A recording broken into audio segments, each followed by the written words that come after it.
जो मोह माया में रहते हुए भी भगवान की भक्ति किया जा सकता है। राजा जनक जी अपने राजपाट चलाते हुए भगवान की भक्ति किए थे और देह में रहते हुए विदेह कहलाए कि नहीं है? देह में रहकर विदेह कहलाए, लेकिन कब? जब संतों से उस युक्ति को, उस मार्ग को, उस रास्ते को जाने तब, संतों से जब उस भक्ति को समझे तब वो राजपाट में रहते हुए। राजा जनक की कहानी क्या है? राजा जनक एक स्वप्न देखे थे। सपने में देखते क्या है कि जंगल में शिकार खेलने गए हैं और शिकार की तलाश में बहुत दूर निकल गए और अधिक दूर जाने के बाद उनको भूख और प्यास जब लगी तो इधर उधर वो ढूंढने लगी भोजन। पता चला कहीं दूर रोशनी दिखाई दिया और लाइट के माध्यम से वहां तक पहुंचे। जब वहां पहुंचे तो देखते हैं कि एक माता जी एक कुटिया में है। उस माता जी से वह भूख लगी थी तो भोजन की मांग करते कि माता जी मुझे कुछ खाने को दे दो। माता जी बोलती क्या है कि मेरा वृद्धा का अवस्था हो चुका है, मैं भोजन कर चुकी हूँ और मेरे में इतना क्षमता नहीं है कि मैं दोबारा से भोजन तुम्हारे लिए बनाकर तैयार करूं। अगर तुम चाहो तो दाल और चावल रखा हुआ है, कुछ बनाकर खा सकते हैं। राजा जनक जी को भूख लगी थी, उन्होंने दाल चावल निकाला और खिचड़ी बनाकर तैयार किया। खाया नहीं, खिचड़ी तैयार हुआ तो देखते क्या है कि जैसे खिचड़ी तैयार हुआ परोस कर रखे खाने के लिए कि उधर से दो पशु आते हैं वापस में लड़ते हुए और उस खिचड़ी को मिट्टी में मिला देता है। खिचड़ी बेकार हो गया, खा नहीं पाए। उतने में वो बिलख बिलख कर रोने लगते हैं। जब रोने लगते हैं तो आंखें खुल जाती है। आंखें खुलती है तो देखते हैं मैं तो अपने राजमहल में हूँ, पर रो रहे थे। क्या कर रहे थे? रो रहे थे, सपने में रो रहे थे। और जब आंख खुली तो देखे राजमहल में। उनके मन में संशय होता है, सवाल जलता है कि आखिर सत्य क्या है। वो सत्य था जो अभी मैं खिचड़ी के लिए बिलख बिलख कर रो रहा था भूखे प्यासा, और वो सत्य है या अभी आंख खुलने के बाद मैं राजमहल में हूँ, ये सत्य है। सत्य क्या है? वहीं से उनकी मन में सवाल पैदा होता है।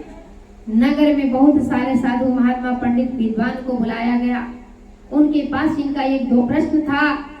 कहे मैं राजा हूँ या भिखारी? कुछ देर पहले मैं खिचड़ी के लिए रो रहा था, वो माता जी से खिचड़ी मांग रहा था, खाना मांग रहा था। वास्तव में मैं क्या हूँ, राजा हूँ या भिखारी? बहुत सारे पंडित आए, सबने एक ही जोर डाला, आप तो राजा हैं। क्योंकि सत्य का ज्ञान कुछ अलग होता है और सभी के पास ये होता, जिसके पास होता है वही किसी को संतुष्ट कर पाएगा। उन्होंने कहा आप राजा। क्या है? राजा। स्वप्न तो स्वप्न था, आप राजा हैं, हकीकत ये। पर राजा को किसी की उत्तर से संतुष्टि नहीं मिला। अंत में राजा की दो शर्तें थी। उनने कहा जो जिसकी बातों से मैं संतुष्ट हो जाऊंगा उसको मुंह मांगा इनाम दूंगा, गुरु धारण, यानी उन्हीं को मैं अपना गुरु बनाऊंगा, मानूंगा। और अगर किसी की बातों से मैं संतुष्ट नहीं हुए, संतुष्टि नहीं मिली, तो उसको सीधे फांसी की सजा दी जाएगी, कैद किया जाएगा। दो सिंहासन बनवाए थे, एक नीचे का सिंहासन था चांदी का और एक सोने का सिंहासन था।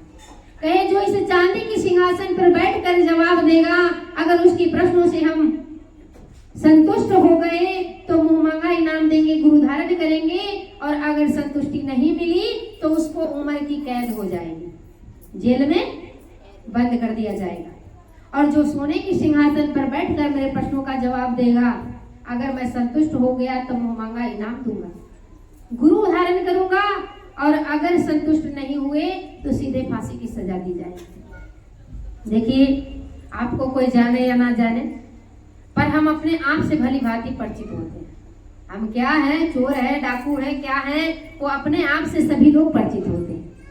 सब लोग आए पर ऊपर की सिंहासन पर बैठने की किसी को हिम्मत नहीं हुई। हिम्मत क्यों? क्योंकि उसको पता था कि मेरे पास सत्य नहीं है, मैं राजा को संतुष्ट नहीं कर पाऊंगा। पर सोचे चलो भाई अंधेरे में तीर मारते हैं, लग गई निशाने पर तो अच्छी बात है, और नहीं लगी तो कोई बात नहीं, कैद में ही तो जाएंगे, कम से कम प्राण तो बचेगा। वह सभी लोग आए, एक एक करके उस चांदी की सिंहासन पर बैठकर प्रश्नों के जवाब देना शुरू किए, और सब एक एक करके कैद में होते। जब सब कैद में हो गए तो अंत में अष्टावक्र जी आते हैं, जो 8 अंग से टेढ़ा मेढ़ा थे, छोटा बालक थे, विकलांग थे 8 अंग से, उनका नाम ही था अष्टावक्र।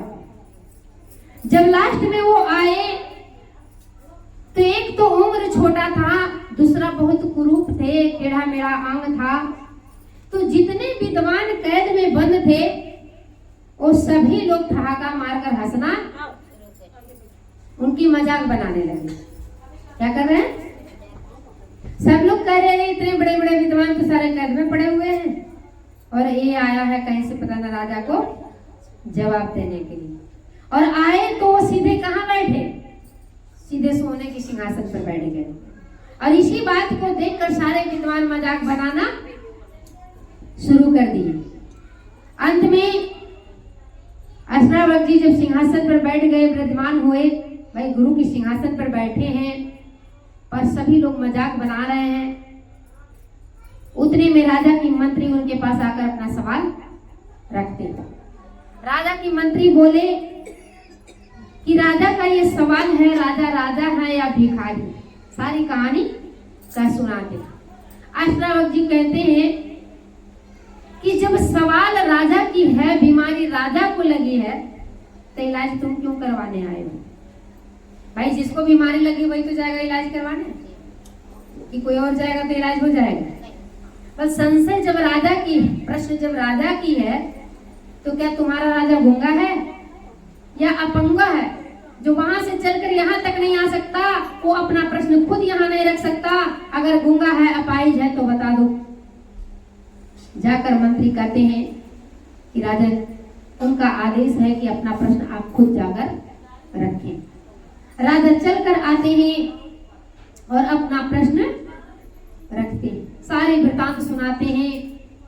अष्टावक्र कहते हैं कि देखो, तुम्हें प्रश्नों का जवाब मिलेगा, लेकिन सबसे पहले इन चमारों को यहाँ से आजाद करो। क्या करें?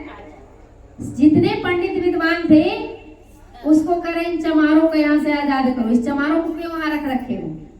राजा कहे आप ऐसे कैसे बात कह सकते हैं, ये सारे हमारे नगर के विद्वान हैं। कहे विद्वान? किसे विद्वान कहते हैं? चमड़ी की पहचान करने वाले चमार होता है, विद्वान होता। इन्होंने मेरी चमड़ी देखा और इन्होंने मेरा मजाक बनाया, इसका मतलब ये विद्वान नहीं चमार है। इसलिए हटाओ यहाँ से, पहले इनको यहाँ से रिहा करो। सबको वहां से कैद से छुड़ा देते हैं। तब कहते हैं कि हे राजन, ना तुम राजा हो ना भिखारी हो। अब तक तो राजा सोच रहे थे कि कोई ना कोई एक बात होगा, या तो हम राजा होंगे या तो भिखारी होंगे, लेकिन यहाँ दोनों मिथ्या है। वो और भी अचंभित हो गए, आश्चर्य में पड़ गए। कहे ना मैं राजा हूं ना मैं भिखारी हूं, तो पर मैं हूं क्या? उन्होंने कहे आप क्या हो ये जानने के लिए तुम्हें मेरी शरण में आना, और जब मेरी शरण में आओगे तो अपने आप को जान पाओगे। राजा बोले अब मुझे प्यास लग चुकी है, आप मुझे अपना हमारा परिचय करवा दीजिए, अपने आप से मुझे परिचय करवा दीजिए, लेकिन मेरी एक शर्त है। क्या? कहे मेरी शर्त एक है कि घोड़े की रकाम पे पैर रखेंगे और दूसरी पैर रखने से पहले मुझे ज्ञान का बोध। एक पैर रखा और दूसरी पैर रखने से पहले मुझे ज्ञान का बोध होना चाहिए। अष्टावक्र कहते कोई बात नहीं, आपको उतना ही देर में ज्ञान हो जाएगा। क्या होगा? उतना ही देर में ज्ञान हो जाएगा। समझाते हैं पूरी बात, समझाने के बाद आदेश देते हैं, घोड़े मंगवाते हैं, कहते हैं भाई राजा की शर्त के मुताबिक आप अपना पैर रखो। एक पैर रखते हैं रकाम पे और दूसरी पैर रखने से पहले अष्टावक्र जी पूछते हैं राजन ये तन मन धन किसका है? उन्होंने कहा गुरुदेव आपका। कहे जब तन मन धन मेरा है तो मन को वहां लगाओ जहां मैं कहता हूं। उसी समय ज्ञान की बोध करवाते हैं और राजा जनक जी उस मन को परमात्मा में जोड़ते हैं। एक पैर पे समाधिष्ट हो जाते हैं, दूसरी पैर उनको उठाने का मौका मिला ही नहीं। एक ही पैर पे समाधिष्ट हो जाते हैं और जब समाधि से हटते हैं तो गुरु महाराज जी के पीछे चलने के लिए तैयार हो जाते हैं। गुरु महाराज जी कहते राजन राजा के बिना राज नहीं चल सकता, इसलिए मेरा आदेश है कि तुम मेरे साथ नहीं जाओगे। कहे क्या करें? कहे आप राजपाट में रहकर, अपने नगर में रहकर आपको राजपाट का काम भी देखना है और मेरे आदेश का पालन भी करना है। जो मैंने ज्ञान दिया, जो भगवान का आत्मज्ञान दिया है, उस ज्ञान का पालन करना है। तो राजा जनक जी अपने राजपाट में रहते हुए, इस देह में रहते हुए विदेह कहलाए, लेकिन कब? जब उस युवती को जाने समझे। अन्यथा अगर जानते नहीं तो कभी नहीं कहलाए। तो भाई बंधुओं, माया में रहकर भी भगवान की भक्ति होती है। बस फर्क इतना है कि हमको पहले उस भक्ति को जानना। आपके सामने बहन जी बैठी हैं, इनके भी घर है, इनके भी परिवार है, इनके भी बच्चे हैं, है कि नहीं? पर भगवान की भक्ति ये भी कर रहे हैं या नहीं कर रहे हैं? 24 घंटे की दिन रात होता है। 24 घंटे में अगर थोड़ा ध्यान हम परमात्मा का भी, थोड़ा समय परमात्मा के लिए भी निकाल लें तो मेरा कुछ बिगड़ जाएगा? कैसे?